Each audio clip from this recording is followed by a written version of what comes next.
Hey everyone, obviously this is the Star Trek Beyond review, and I actually got out at more closer to about 40 minutes ago. I had to deal with some other things.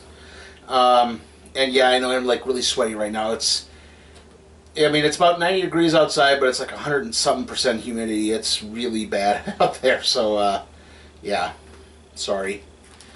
Anyway, overall, really, really good movie. It's funny to think back when the internet used to complain all about these movies. Then it was Ghostbusters being remade.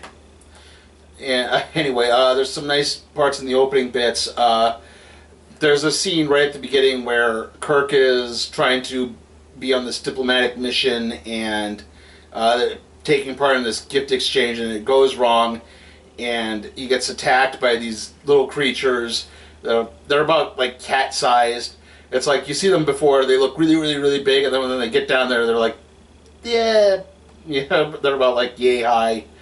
They're not even knee high to him, and yet they all jump on him and they rip his shirt, and he gets beamed back on the Enterprise. He's like, I ripped my shirt again. And basically, the overall story is it's the third year of their 5-year mission, and they're starting to really get into a rut. They haven't been to Earth really or had any much in the way of any human interaction, and it's starting to get to them. But they're getting a furlough, for lack of a better term, at this starbase called Yorktown. And right when they receive there's kind of this a lot of things start happening. Yeah, you see Sulu with his life partner now.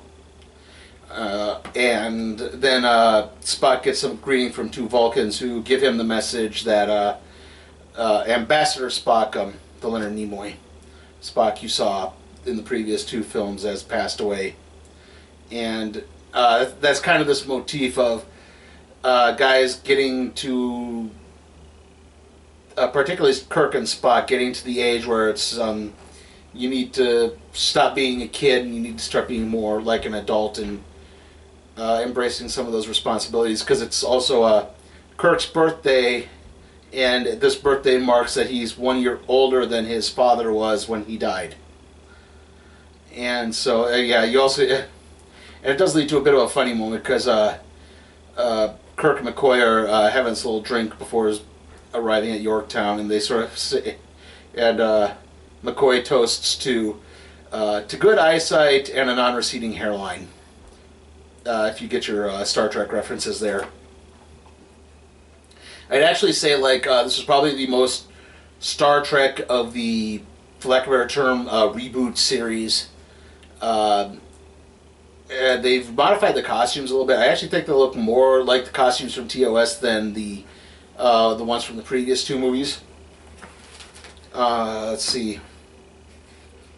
Anyway, they get to the Yorktown. They start doing some things. Spock finds out about Ambassador Spock dying, and he sort of he's in this relationship moment with Uhura, because Spock's getting to the point where it's like, well, there's not a lot of Vulcans left. We need to start looking into getting more Vulcans, basically. And Uhura's not up for kids right now, or really in that position. It's put a strain on their relationship. And now that Ambassador Spock has passed away, he's our Spock, Zachary Quinto, has kind of get it like, I kind of want to be as good as Ambassador Spock was, and maybe I need to not be at Starfleet to do that. And anyway, but they then get this distress call from someone who was working in this part of the universe that was blocked off by a nebula, and so they get on the Enterprise again to go take off and investigate this. It turns out to be a trap. They get jumped by this big swarm that just completely engulfs the Enterprise, and they start poking holes through it, and they're crawling through it. It's kind of like in Star Trek First Contact, and they crawl through it, and when the Borg would get on the ship and they would enter through those little ports, kind of the same thing. The funny thing is, I actually thought the main villain, who's named Crawl, I thought he looked like the Remans, who are that like sister species to the Romulans from Star Trek Nemesis. And I apologize for making anyone think of Star Trek Nemesis, but it turns out he's not, but I'll get a little bit more to that.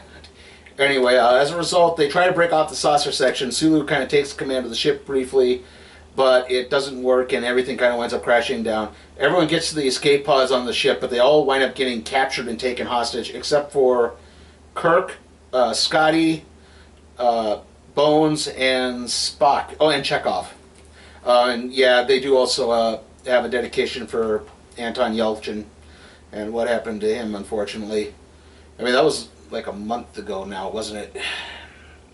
I mean, it's a real shame, too, because this is, one, I liked Anton Yelchin as an actor. Heck, I even liked him in Smurfs. He was probably the best thing in that. But,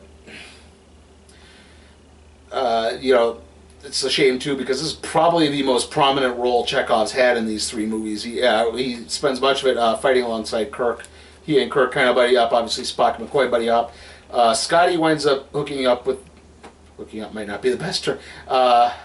Getting into contact with this with the warrior woman whose name is Jayla, and Jayla winds up taking him to this crash Federation starship. It was the USS Franklin, which was the first ship to achieve Warp 4. And there's actually some video footage of the old Franklin crew as they're preparing to explore this new world. They made it through the nebula, and they're, like I said, they're exploring the new world. And they're actually wearing uniforms akin to Star Trek Enterprise, the television show. So it's a nice little continuity bit in there.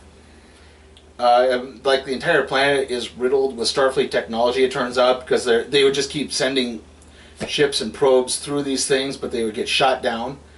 The villain, like I said, whose name is Crawl,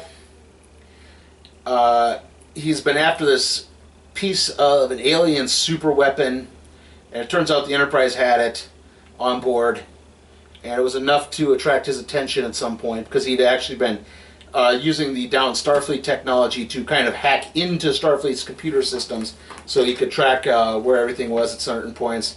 He got all the information on Kirk and the Enterprise from there. Let's see, I talked about Spock wanting to leave Starfleet.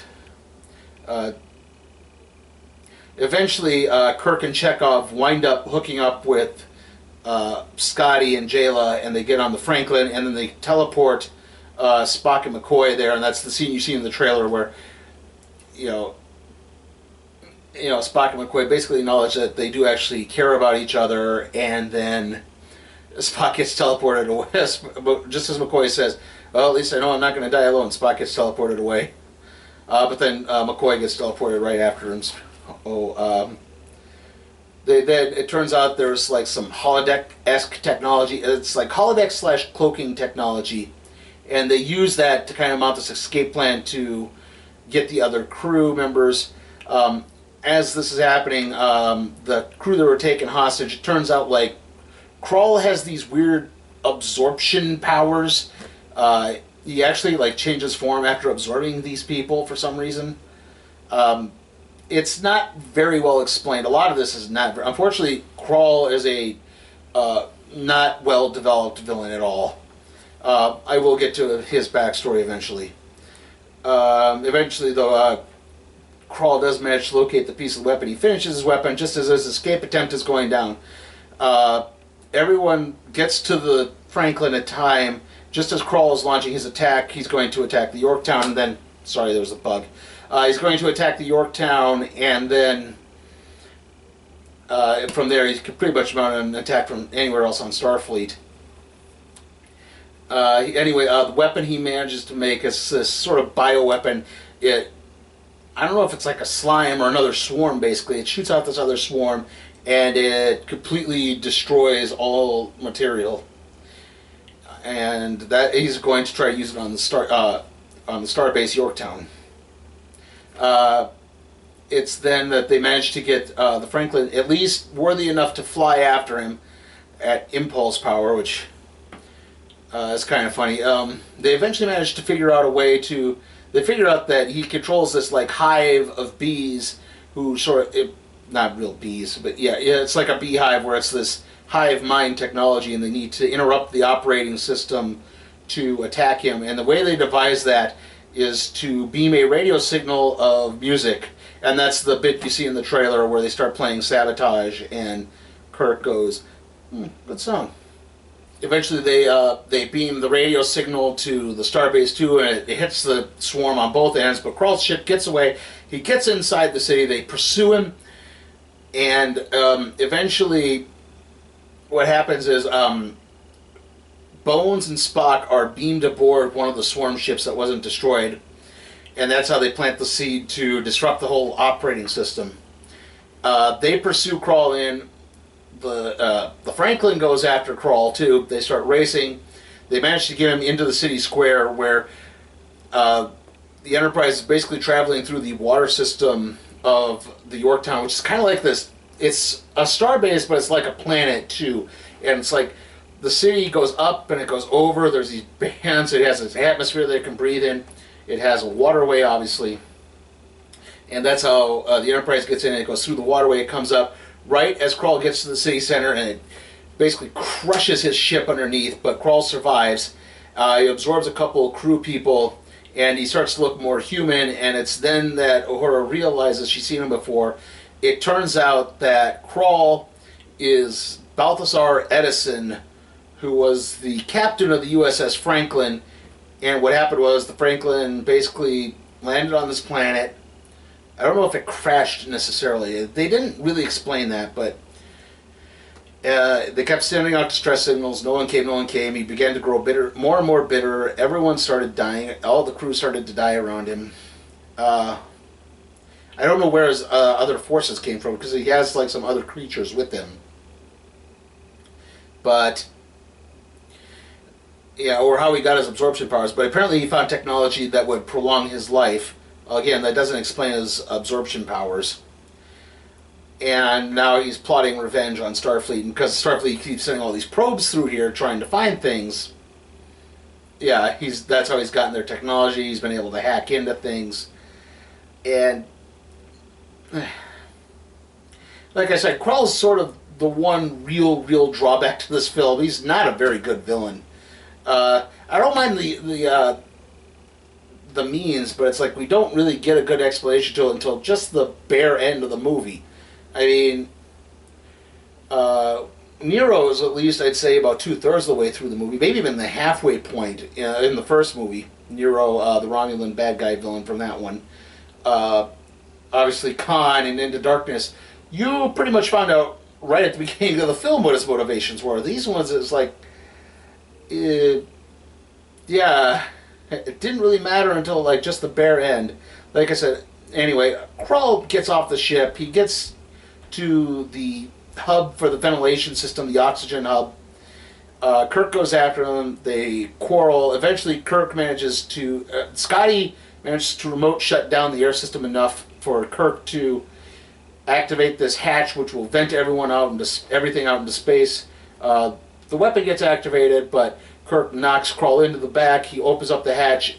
Everything gets vented out. Kirk starts flying out the hatch, but then Bones and McCoy catch him in the swarm ship, and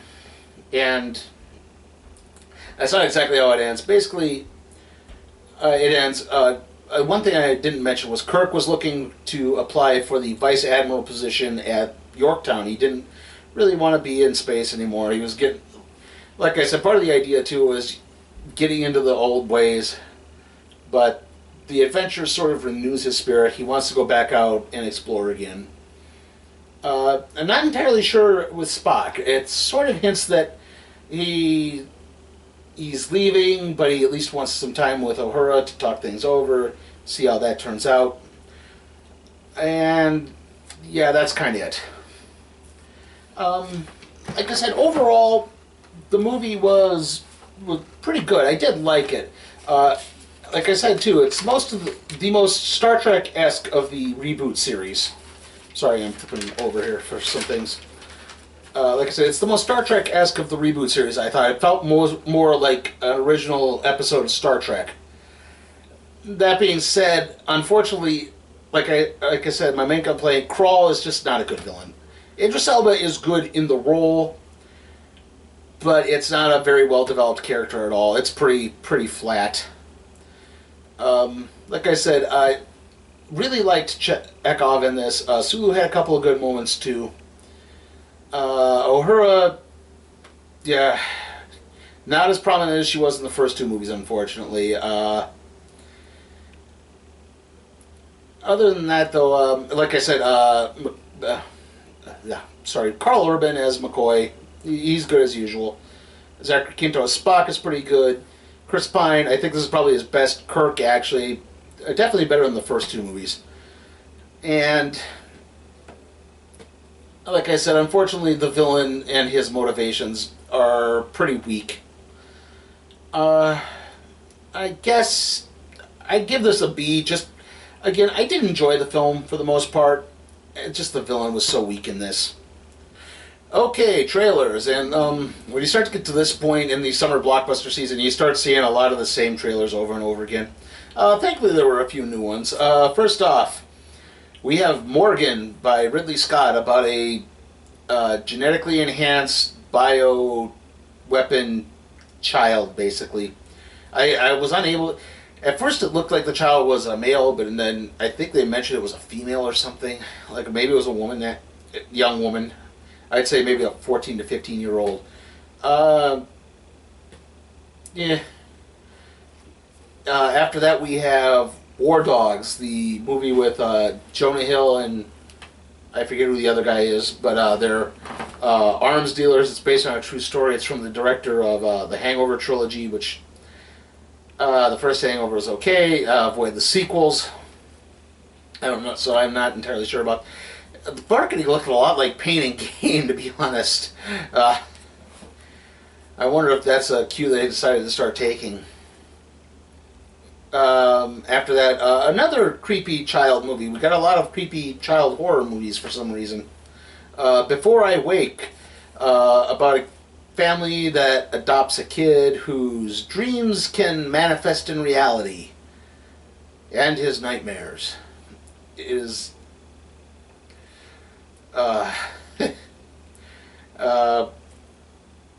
yeah, didn't really get much on there. After that, unfortunately, after those three, they're all we got repeat trailers. We got Jason Bourne, we got Sausage Party, and we got Suicide Squad again.